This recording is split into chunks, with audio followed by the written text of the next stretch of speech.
ಬಡವ ರಾಮಯ್ಯನೋ ಊರಿನಲ್ಲೇ ಪ್ರಸಿದ್ಧನಾಗಿದ್ದ. ಅವನ ಬಳಿ ಹಣ ಕಡಿಮೆ ಇದ್ರೂ ದೇವರ ಮೇಲೆ ಭಕ್ತಿ ಮಾತ್ರ ತುಂಬಾ ಇತ್ತು. ಪ್ರತಿದಿನ ಬೆಳಿಗ್ಗೆ ದೇವಾಲಯಕ್ಕೆ ಹೋಗದೆ ಅವನಿಗೆ ಚಹಾ ಕೂಡ ಇಳಿಯುತ್ತಿರಲಿಲ್ಲ. ರಾಮಯ್ಯನಿಗೆ ಭಕ್ತಿ ಇದ್ದಂತೆ ಅವನ ನಾಯಿಗೂ ಇತ್ತು. ಅದರ ಹೆಸರು ಲಕ್ಕಿ ಅಂತಲೇ ಇಟ್ಟಿದ್ದ. ರಾಮಯ್ಯ ದೇವಾಲಯಕ್ಕೆ ಹೋಗುವಾಗಲೆಲ್ಲ ಲಕ್ಕಿ ಕೂಡ ಜೊತೆಯಾಗಿ ಬರುತ್ತಿತ್ತು. ಘಂಟೆ ಹೊಡೆಯುತ್ತಿದ್ದಂತೆ ಲಕ್ಕಿ ಭೌ ಭೌ ಅಂತ ಕೂಗಿ ದೇವರಿಗೆ ನಮಸ್ಕಾರ ಮಾಡುತ್ತಿತ್ತು ಅನ್ನೋದು ಊರಿನ ಜನರ ಮಾತು.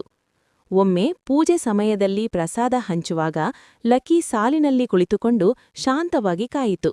ಅದನ್ನು ನೋಡಿ ಪೂಜಾರಿ ಕೂಡ ನಗುತ್ತಾ ಒಂದು ಲಡ್ಡು ಕೊಟ್ಟರು. ಒಂದು ದಿನ ರಾಮಯ್ಯ ದೇವರಿಗೆ ಬೇಡಿಕೆ ಇಟ್ಟ.